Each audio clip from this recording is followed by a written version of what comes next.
Patuloy ang pag-iral ng southwest monsoon o yung hanging habagat sa malaking bahagi ng Luzon at itong kalurang bahagi ng Visayas at sa Mindanao ngayong araw.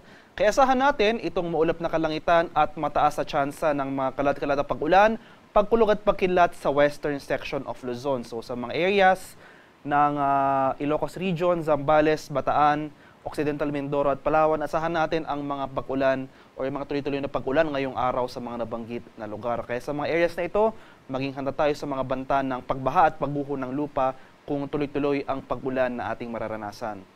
Mas maaliwalas sa panahon naman ang ating inaasahan sa Metro Manila at sa nalalabing bahagi ng ating bansa. Gayunpaman, posible pa rin yung early morning thunderstorms dito sa western section ng malaking bahagi ng Luzon, itong western section ng Visayas at sa Mindanao. So for the remainder of the day, magiging maaliwalas na ating panahon, ngunit posible muling mga thunderstorms sa late afternoon to evening.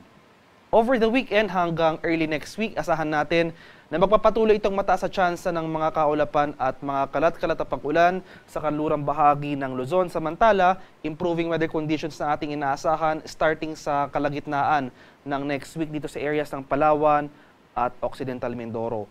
Magpapatuloy itong maaliwalas na panahon, bahagyang maulap hanggang sa maulap na kalangitan na may mga isolated rain showers o yung mga thunderstorms sa malaking bahagi ng Visayas at sa Mindanao for the next 3 to 5 days. At sa kasalukuyan, wala pa rin tayong namamataan or minomonitor na low pressure area o sama ng panahon sa loob at labas ng ating Philippine Area of Responsibility na maaring makaapekto sa ating bansa sa mga susunod na araw.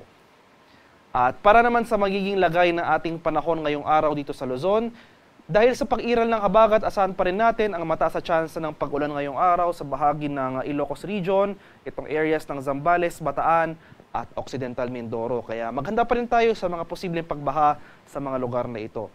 Mas maaliwalas sa panahon naman dito sa Metro Manila at sa nalalabing bahagi ng Luzon. Gayunpaman, inulit ko po, posible pa rin yung mga early morning thunderstorms. So magiging mas panandalian lamang yung mga pag-ulan na ito at magiging mas maaliwalas na ang ating panahon simula umaga hanggang sa tanghali. So mainit at malinsang ang panahon na ang ating inaasahan for the remainder of the day. Pero pagsapit naman ng late afternoon to evening, nandyan muli yung mga tsansa ng mga panandaliang pag-ulan na dala ng thunderstorms. Kaya ugaliin pa rin magdala ng payong pananggalang yan sa ulan ngayong madaling araw at mamayang hapon.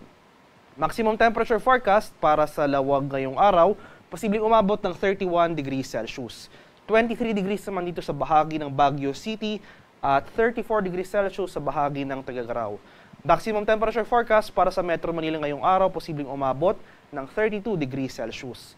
31 degrees naman sa area ng Tagaytay at 32 degrees Celsius sa bahagi ng Legazpi.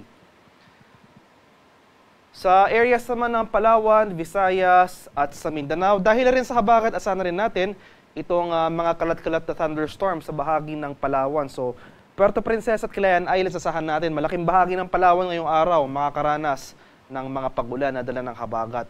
Samantala ito namang western section ng Visayas at sa Mindanao, posible pa rin dyan yung mga isolated na thunderstorms. So bahagyang maulap hanggang sa maulap na papawirin, inaasahan natin as early as tanghali pa lamang makakaranas na tayo ng mga kaulapan.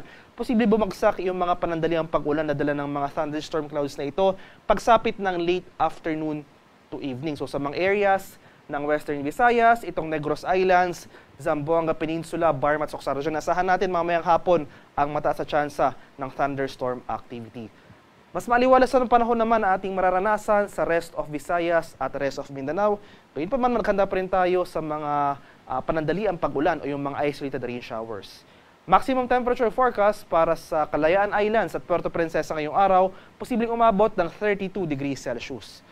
32 degrees rin dito sa area ng Iloilo at Tacloban at 33 degrees Celsius sa bahagi ng Cebu. Maximum temperature forecast para sa Cagayan de Oro ngayong araw, posibleng umabot ng 32 degrees Celsius. 33 degrees naman dito sa area ng Davao at 33 degrees Celsius sa bahagi ng Zamboanga.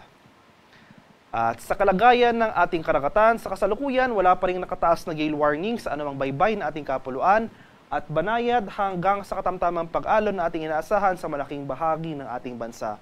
Gayunpaman, iba yung pag-iingat pa rin sa ating mga kababayan na maglalayag sapagkat kung meron tayong offshore thunderstorm activity, especially dito sa western section ng ating bansa dahil umiiral yung habagat, so most likely mataas yung tsansa ng ating thunderstorm sa western section.